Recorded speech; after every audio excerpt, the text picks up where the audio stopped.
오늘 믿음과 현실 사이라는 말씀의 제목을 가지고 함께 은혜를 나누고자 합니다.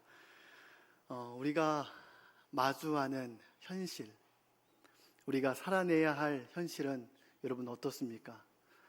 우리가 사는 세상은 하나님의 말씀대로 살도록 우리를 그냥 호락호락 놔두는 세상이 아닙니다. 우리가 하나님 말씀대로 살고자 할 때 때로는 삶의 큰 갈등과 때로는 충돌이 일어나기도 합니다.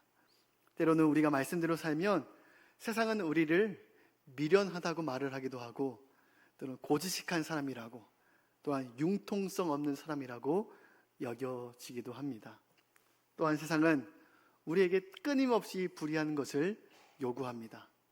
하나님 말씀대로 강직하게 살지 말고 적당히 두리뭉실하게 세상과 타협하며 살라고 그렇게 말을 합니다.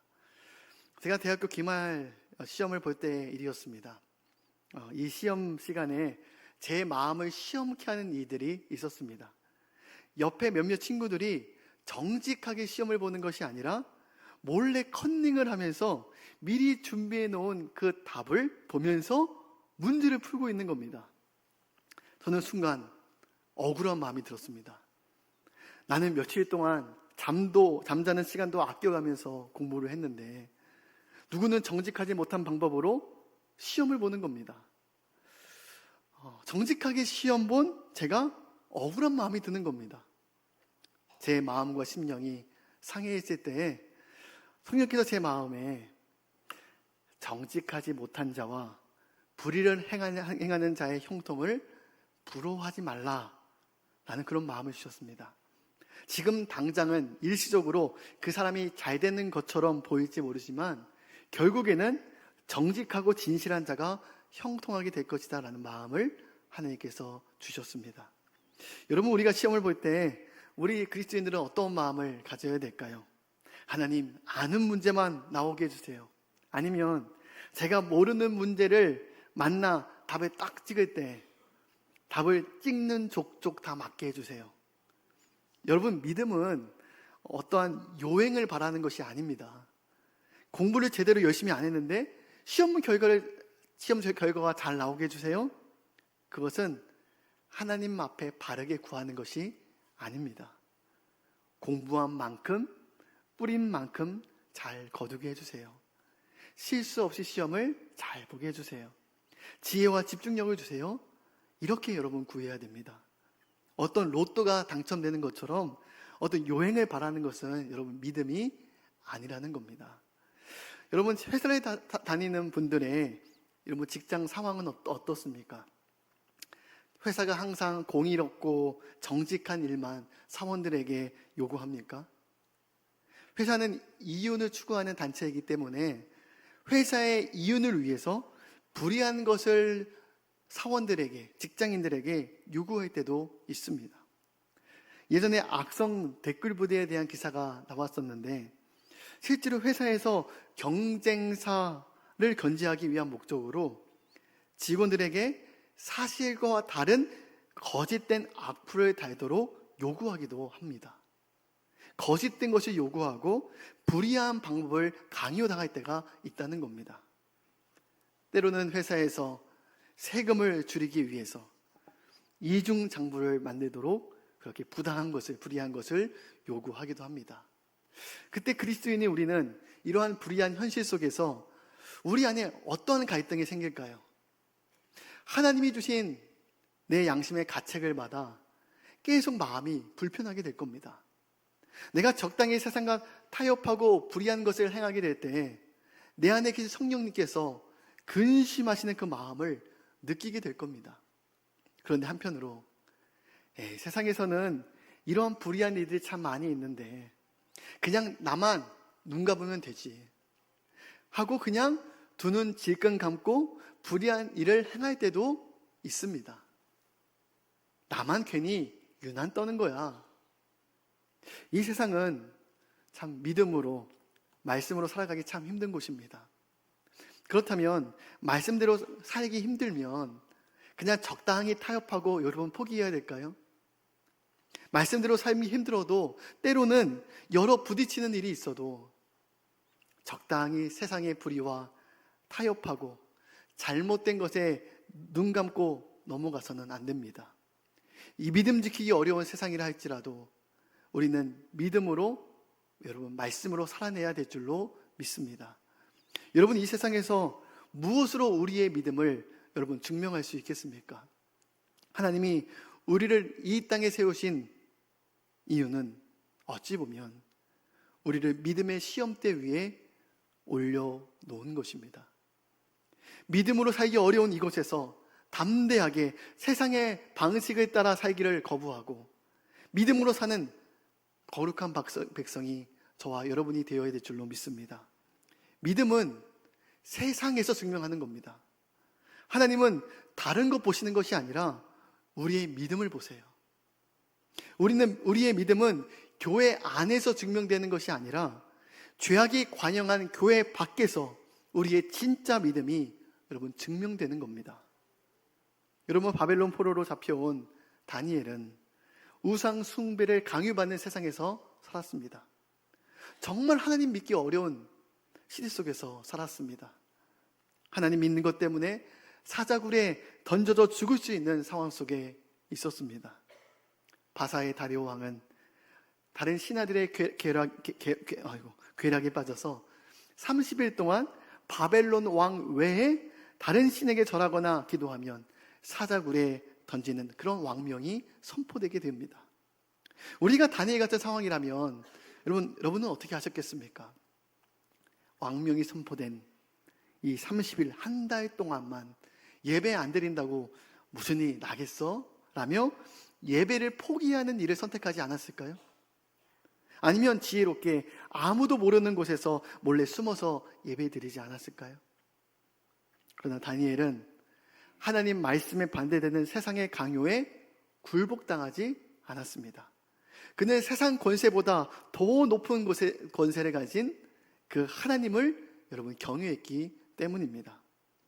여러분, 하나님 믿는 사람들은 늘 세상에서 담대해야 됩니다. 세상 사람들 눈치 보면서 적당히 불의와 타협해서는 안 됩니다. 세상에서 우리의 믿음을 여러분 증명해야 됩니다. 하나님은 세상을 거스려 말씀대로 사는 그리스도인들을 통해 불의를 아무렇지도 않게 행하는 자들을 부끄럽게 하시는 겁니다. 하나님 말씀에 따라 사는 성도들의 거룩한 삶을 통해 세상 사람들이 우리 안에 있는 빛을 보고 주님께 돌아오게 해야 됩니다. 예수 안 믿는 친구들이 믿음의 청년들과 믿음의 성도들의 삶을 바라보고 도전받아야 될 줄로 믿습니다. 믿는 사람들은 뭔가 다르구나. 우리는 적당히 불의를 저지르고 죄악과 타협하며 살아가고 있는데 정말 예수 믿는 사람들은 정말 정직하고 정말 바르게 하나님 말씀대로 사는구나. 우리 안에 있는 예수님의 사랑과 거룩한 모습을 보고 주님께 돌아오도록 만들어야 된다는 겁니다. 예수님께서 너희는 세상의 빛이라 라고 말씀하셨습니다. 마태복음 5장 14절 말씀 함께 봉독하겠습니다. 너희는 세상의 빛이라. 산 위에 있는 동네가 숨겨지지 못할 것이요. 아멘. 여러분, 우리는 스스로 빛을 내는 존재가 아니라 내 안에 예수 그리스도의 빛을 반사시켜서 세상의 빛을 비추는 자들입니다. 정말 우리 안에 예수님의 빛이 있으면 여러분, 세상에서 그 빛을 숨길 수 없느니라라고 주님이 말씀하셨습니다. 세상에서는 속이고 불의한 것을 당연하게 여기는 세상이지만 그리스도인들이 불의에 맞서 하나님의 공의에 따라 정직하게 행하게 될 때 그들이 우리의 착한 행실을 보며 자신의 불의가 죄인임을 깨닫게 되고 주님 앞에 돌아오게 하는 역사가 나타나게 된다는 겁니다. 우리는 내가 사는 이 세상을 제대로 알아야 됩니다. 우리가 살아가고 있는 세상은 여러분 어떤 세상입니까? 하나님이 이 세상을 창조하셨습니다. 하나님이 모든 역사를 주님 뜻대로 주관하십니다. 우리는 이 진리를 분명히 믿습니다. 그런데 하나님이 창조하신 세상은 너무나도 죄가 넘쳐나고 불의로 가득합니다. 하나님은 왜 세상의 죄를 보고 그냥 침묵하시는가? 하나님은 불의가 가득한 이 세상을 보고 왜 그냥 놔두시는가? 의문이 들 때도 있습니다. 어떻게 보면 이 세상은 죄악과 사단이 다스리는 것처럼 보입니다. 성경은 이 세상에 대해서 어떻게 말씀하고 있습니까? 원래 하나님은 이 세상을 다스리는 권세를 누구에게 주셨냐면 첫사람 아담에게 주셨습니다. 아담은 모든 만물의 주인 되신 그 하나님의 권세를 위임받아 이 땅을 아름답게 다스리도록 모든 고난을 위임받았습니다. 창세기 1장 28절 말씀 함께 봉독하겠습니다. 하나님이 그들에게 보고해 주시며 하나님이 그들에게 이르시되 생육하고 번성하여 땅에 충만하라. 땅을 정복하라. 물고기와 하늘의 새와 땅에 움직이는 모든 생물을 다스리라 하시니라. 아멘. 다스리라. 그런데 아담에게 여러분 어떤 일이 일어납니까? 아담이 하나님께서 먹지 말라고 명령하신 그 선악과를 먹는 불순종의 죄를 짓고 맙니다. 이 죄로 인하여 아담은 하나님께서 창조하신 그 에덴 동산에서 쫓겨나게 되고 이 세상을 다스리는 권세를 다 상실해버리고 맙니다. 그런데 아담에게 주어진 이 세상의 권세가 누구에게로 넘어가게 됐냐면 사단에게로 넘어가게 됩니다. 아담이 사단의 음성을 듣고 순종하게 될 때에 그 세상의 권세가 사단에게로 넘어가게 됩니다. 그래서 사단이 40일 금식 기도를 마치신 예수님을 미혹하게 될 때 다음과 같이 고백하고 있습니다. 누가복음 4장 5절 6절 말씀 함께 봉독하겠습니다. 마귀가 또 예수를 이끌고 올라가서 순식간에 천하 만국을 보이며 이르되 이 모든 권위와 그 영광을 내가 내게 주리라. 이것은 내가 옮겨준 것이므로 내가 원하는 자에게 주노라. 사단이 이 세상의 모든 권세와 영광이 다 내게 있다. 내가 넘겨받았다. 사단은 예수님께 천하만국의 영광을 보여주며 내게 절하면 이 천하만국의 모든 권세와 영광을 내가 내게 주리라 라고 마지막으로 유혹을 합니다. 그런데 이상하게도 예수님은 사단에게 왜 이 세상의 권세가 내 것이냐라고 반박하지 않으셨습니다. 여러분, 이처럼 이 세상은 사단이 죄악을 가지고 이 땅을 다스리고 있다는 겁니다. 그렇다면 하나님은 왜 사단이 세상에서 역사하시도록 그냥 놔두실까라는 생각이 들 수 있습니다. 욥기 말씀에 보면 어느 날 하늘에서 천상의 회의가 열려지게 됩니다. 그 자리에서 하나님은 의로운 욥에 대한 칭찬을 하셨습니다. 그때 사단이 그 자리에 함께 있으며 반문을 하며 욥이 그렇게 믿음이 좋은 것은 하나님이 그에게 복을 주셔서 그렇습니다. 만약 욥에게서 모든 감사의 조건들을 다 거두어 가시면 그래도 욥이 하나님을 찾고 믿음을 지킬까요? 이렇게 의문을 제기하게 되죠. 그때 하나님은 사단에게 욥의 생명에 손을 대지 않는 범위 안에서 여러 시험을 허용해 주셨습니다. 그렇다면 우리는 이 말씀을 통해 이 세상에서 사단이 세상 권세를 가지고 활동하는 것을 하나님이 어느 정도 허용하시는 측면이 있다는 것을 우리가 알 수 있습니다. 욥기 1장 12절 말씀 함께 봉독하겠습니다. 여호와께서 사단에게 이르시되 내가 그의 소유물을 다 내 손에 맡기노라. 다만 그의 몸에는 손을 말지니라. 사단이 곧 여호와 앞에서 물러가니라. 아멘. 여러분, 이스라엘 백성들이 약속의 땅 가나안 땅을 점령할 때 하나님이 가나안의 민족을 두신 이유도 여러분 무엇인지 아십니까? 사사기 21장 22절 2장 21절 22절 말씀 함께 봉독하겠습니다. 나도 여호수아가 죽을 때 남겨둔 이방 민족들을 다시는 그들 앞에서 하나도 쫓아내지 아니하리니 이는 이스라엘이 그들의 조상들이 지킨 것 같이 나 여호와의 도를 지켜 행하나 아니하나 그들을 시험하려 함이라 하시니라. 아멘. 하나님은 이스라엘 백성들 안에 참된 믿음을 가진 자들이 있는지 시험하기 위해 이방 민족들을 남겨두셨다는 겁니다. 여러분, 시험하다라는 이 히브리어 원어는 낯사라는 단어를 사용하고 있는데, 이는 시험하다라는 뜻과 함께 증명하다라는 뜻도 함께 가지고 있습니다. 즉, 하나님은 여러 죄된 세상의 문화가 가득한 이 세상에서 반대로 믿음의 길을 선택하고 하나님의 말씀에 따라 살기로 결단한 참된 믿음의 사람들을 찾으신다는 겁니다. 참 믿음은 죄악이 많은 세상에서, 고난의 자리에서 우리의 진짜 믿음이, 참 믿음이 증명되는 것입니다. 사단은 세상 권세를 가지고 우리 믿음의 사람들을 넘어뜨리기 위해 지금도 끊임없이 공격하고 있습니다. 그러나 결국 마지막 때, 하나님의 때, 모든 악한 마귀와 세상 권세들은 다 무너져 버리고 말 것입니다. 어찌 보면 사단은 이 땅에 있을 동안에만 임시적으로 잠깐 힘을 누리고 우리를 공격해 오는 겁니다. 그러나 우리는 세상 권세 앞에, 사단이 주는 여러 가지 악한 죄악된 미혹 앞에 우리는 두려워할 필요가 없습니다.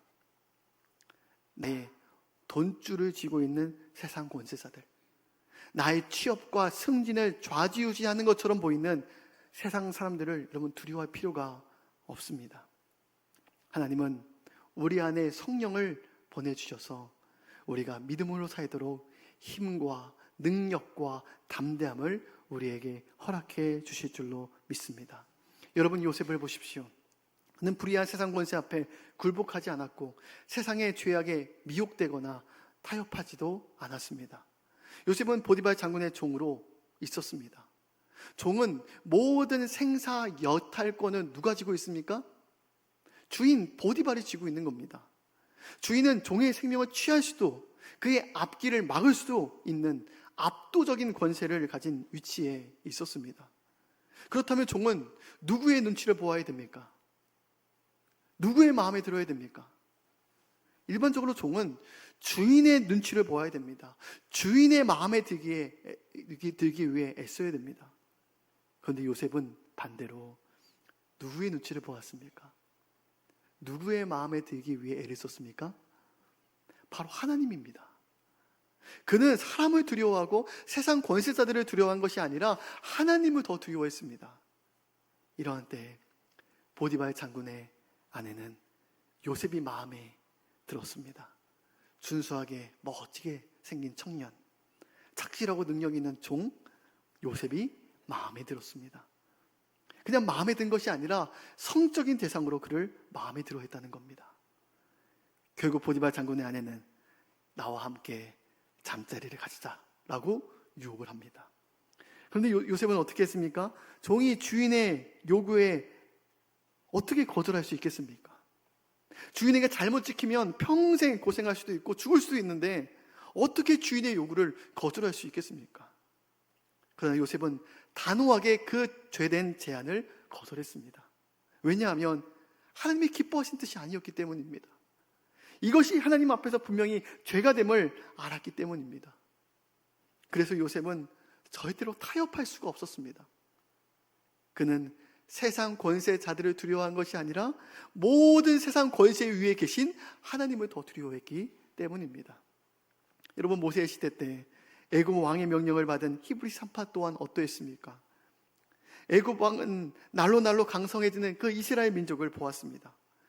이스라엘 민족이 날로 강성해져서 그들이 다른 이방 나라들과 연합하여 공격해 오진 않을까 두려워하기 시작했습니다.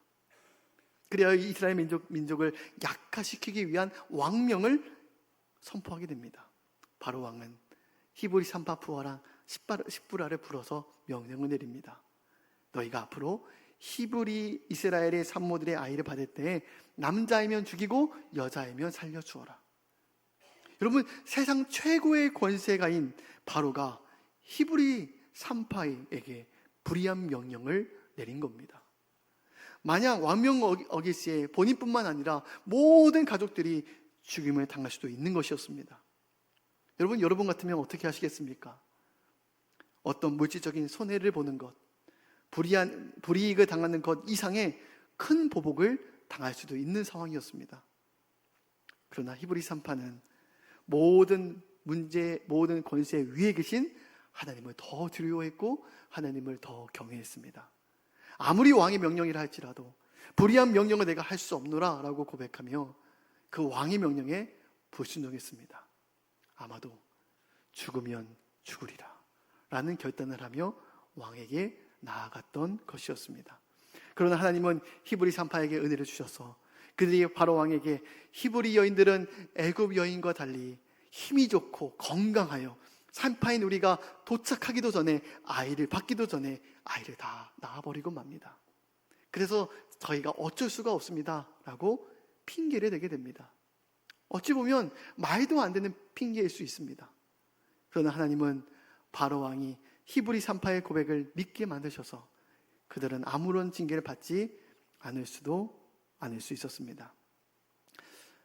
여러분, 불의한 이 세상 가운데 적당히 세상과 타협하며 사는 것 하나님께서 원하시지 않습니다. 우리는 세상 사람들과 다른 모습을 보여주어야 됩니다. 불의한 이 세상 가운데 세상이 그러니 어쩔 수 없어 말씀대로 살아내지 못하는 것을 여러분 합리화하면 안 됩니다. 여러분, 우리는 나를 위해서 희생하시고 십자가에 달리신 예수님을 바라봐야 될 줄로 믿습니다. 나를 위해서 세상 사람들에게 모든 모욕을 다 감내하신 그 예수님, 나를 사랑하셔서 십자가에서 모든 고통을 다 참아내신 예수님, 나를 구원하시기 위해 자신의 생명까지도 희생하신 예수님을 날마다 바라보아야 될 줄로 믿습니다. 예수님이 나를 위해서 생명까지 주셨고 모든 모욕과 수치를 다 감당하셨는데 우리는 세상에서 주님의 이름으로 인해 손해받는 일을 하지 않으려고 하고 희생하려고 하지 않으려고 합니다. 하나님이 무엇을 기뻐하실까? 하나님께 내게 무엇을 원하실까? 어떤 삶을 살기를 원하실까? 그곳에 마음을 두는 것이 아니라 그래서 사람들에게 잘 보이려고 애를 씁니다. 세상의 성공을 위해서 나를 끌어줄 수 있는 사람들의 눈에 들기 위해서 쉽게 세상과 타협합니다. 불의와 타협합니다. 하나님의 기뻐하시지 않는 이름을 뻔히 알고 있음에도 그 불의의 길을 걸어갈 때가 너무나도 많이 있다는 겁니다. 우리가 사랑하는 모든 성도들 삶 가운데 정말 믿음을 지켜내기 어려운 이 시대, 정말 불의가 관영한 이 시대, 죄악이 너무나도 관영한 이 시대 가운데 더 이상 죄를 여기지 않는 이 시대 가운데서 우리 믿음의 사람들이 적당히 세상과 동화되고 적당히 세상과 타협하며 사는 것이 아니라 하나님의 거룩한 말씀을 붙들고 모든 사람이 예라고 할 때 하나님의 말씀이 아니라고 한다면 나는 아니로라고 얘기할 수 있는 성도들이 되시기를 주님의 이름으로 축복합니다. 사람들을 두려워하지 마십시오. 세상 권세자들을 두려워하지 마십시오. 모든 권세보다 위에 계신 분이 하나님이십니다. 하나님만을 경외하며 나아가게 될 때 세상 직장인 상사들, 세상의 사람들이 두려워하는 것이 아니라 하나님만을 두려워하며 믿음의 길을 담대하게 걸어가게 될 줄로 믿습니다. 때로는 믿음의 길을 걸어가게 될 때 괜히 저 사람들과 불편해지면 어떻게 하지? 괜히 저 사람들과 마찰을 일으키면 어떻게 하지? 괜히 하나님 말씀대로 올바르게 말했다가 괜히 찍히면 어떻게 하지? 그것을 두려워하는 것이 아니라 하나님 앞에 믿음으로 살아내지 못하는 것 때문에 가슴 아파하고 더 믿음으로 바르게 서지 못하는 것 때문에 몸부림치는 저와 여러분이 되어야 될 줄로 믿습니다. 오늘도 사랑하는 믿음의 성도들이 그 믿음으로 살아내기 어려운 이 시대 가운데 나는 그럼에도 불구하고 나는 믿음을 지키겠습니다. 하나님의 거룩한 말씀을 따라 불의를 거절하고 하나님의 거룩한 의로우신 하나님의 말씀대로 사는 저와 여러분이 되게 될 때 하나님께서 우리의 모든 삶을 지켜주실 줄로 믿습니다. 하나님께서 더 형통하게 길을 열어주실 줄 믿습니다. 정직하고 바르게 될 때 세상 사람들이 예수 믿는 믿음의 사람들은 믿을만하다. 다른 사람들은 다 속이고 거짓되고 속여도 정말 정직하게 믿음으로 사는 저 예수 믿는 사람들만큼은 정말 믿을만하다. 세상 사람들이 여러분들을 인정하고 여러분들을 하나님께서 세상에서 존귀 여겨주시는 놀라운 역사가 일어나게 될 줄로 믿습니다. 이제 믿음으로 결단하고 이제는 세상과 적당히 타협하는 것이 아니라 믿음을 지키며 말씀대로 살아가는 저와 여러분이 되시기를 주님의 이름으로 축복합니다.